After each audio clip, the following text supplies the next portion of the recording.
पूर्व आईपीएस अमिताभ ठाकुर की देवरिया में एसपी रहते पद का दुरुपयोग करने के मामले में कल सीतापुर के महोली बॉर्डर के पास से लखनऊ पुलिस ने उन्हें गिरफ्तार कर लिया। जब वो दिल्ली जा रहे थे तब ये गिरफ्तारी हुई है। इसके बाद उन्हें देवरिया के सीजीएम कोर्ट में पेश किया गया और अब उन्हें 23 दिसंबर तक के लिए न्यायिक अभिरक्षा यानी जुडिशियल कस्टडी में देवरिया जिला कारागार में भेज दिया है। अब देवरिया में जिस औद्योगिक प्लॉट को गलत ढंग से लेने के मामले में पूर्व आईपीएस अमिताभ ठाकुर को अरेस्ट किया गया, वहां पर हमारी टीम पहुंची और ग्राउंड पर जायजा लिया। देखिए, पूर्व आईपीएस अमिताभ ठाकुर को शाहजहांपुर में लखनऊ एसआईटी टीम द्वारा गिरफ्तार किया जाता है और बुधवार को सीजीएम के यहाँ देवरिया पेश किया जाता है, जहां से उन्हें 14 दिन की न्यायिक हिरासत में जेल भेज दिया गया। और जिस जमीन की धोखाधड़ी का मामला उन पे दर्ज हुआ है, उसी जमीन पे हम मौजूद हैं। देवरिया का यह इंडस्ट्रियल एरिया है और हमारे पीछे देख सकते हैं कि जिस प्लॉट का जिक्र हो रहा है वो यही प्लॉट है, प्लॉट B2। आप देख सकते हैं कि plot B2 government industrial estate Deoria लिखा हुआ है और यह जमीन है 600 वर्ग मीटर के लगभग। मामला 1999 का है, जब अमिताभ ठाकुर देवरिया में एसपी हुआ करते थे। उन पे आरोप है कि उन्होंने अपने पद का दुरुपयोग करते हुए कूटरचित दस्तावेजों के आधार पे इंडस्ट्रियल एरिया में इसी जमीन को अपने पत्नी के नाम से आवंटित कराया था, जिसमें नूतन ठाकुर की जगह नूतन देवी और पति के नाम पर अमिताभ ठाकुर की जगह अभिजात ठाकुर दर्ज हुआ था। और सन 2002 में लाभ अर्जित कर उसे बेच दिया गया।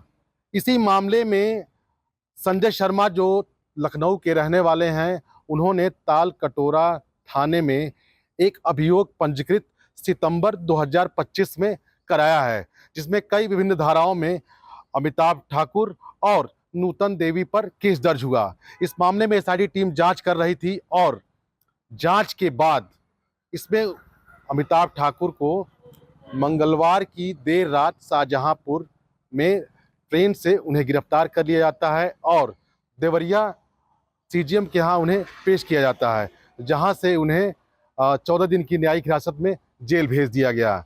अब देखना होगा कि जिस प्लॉट का ये जिक्र चर्चा हो रहा है, चूंकि यह इतना पुराना मामला था और इसके बाद 1999 का मामला, अब 2025 में इस मामले में क्यों केस दर्ज हुआ और क्यों अमिताभ ठाकुर की इस तरीके से गिरफ्तारी हुई जैसे कोई किसी अपराधी की गिरफ्तारी होती है, क्योंकि जो नज़ारा, जो तस्वीर सीजीएम कोर्ट में दिखा वो बिल्कुल हाई प्रोफाइल मामला था, इसलिए तमाम भारी फोर्स वहां पे डिप्लॉयड की गई थी। और जब उन्होंने अपनी बात मीडिया के सामने रखने की कोशिश की तो उनको भी बोलने नहीं दिया गया और उन्हें जबरिया कोर्ट में दाखिल किया गया पुलिस द्वारा और उन्हें सीजीएम कोर्ट के जो आदेश हुआ उसमें उन्हें 14 दिन के लिए फिलहाल न्यायिक हिरासत में जेल भेज दिया गया है। बता दें कि मामला 1999 का है, जब अमिताभ ठाकुर देवरिया में एसपी हुआ करते थे। उनके खिलाफ 12 सितंबर 2025 को लखनऊ के तालकटोरा थाने में एक संजय शर्मा नाम के व्यक्ति ने एफआईआर दर्ज करवाई थी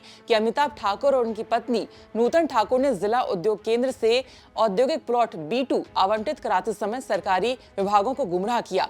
एफआईआर के मुताबिक प्लॉट लेते समय नूतन ठाकुर ने अपना नाम नूतन देवी, पति का नाम अभिजात ठाकुर और पता बिहार का दिखाया और बाद में उन्होंने असली नाम पते के साथ ही प्रॉपर्टी बेच दी।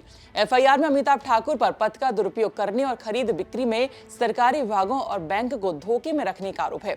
इस मामले की जांच लखनऊ की पश्चिमी जोन एसआईटी कर रही थी, जिसने पुष्टि करने के बाद यानी कि साक्ष्य जुटाने के बाद उन्हें अरेस्ट कर लिया। वहीं कल कोर्ट में पेशी के दौरान मीडिया में कैमरे के सामने अमिताभ ठाकुर ने कहा कि उनकी हत्या कराई जा सकती है और वो कोर्ट से न्याय की मांग करेंगे। वहीं पत्नी नूतन ठाकुर कह चुकी हैं कि देवरिया में 1999 में एक प्लॉट लिया था, जिसमें पति अमिताभ के नाम पर अभिजात लिख गया था। हालांकि 2002 में ये जमीन संस्था को उन्होंने कहा वापस हमने सरेंडर कर दी थी, जिससे उन्होंने लिया था। बहरहाल अब अमिताभ ठाकुर को 23 दिसंबर तक के लिए न्यायिक अभिरक्षा में देवरिया जिला कारागार में भेज दिया है।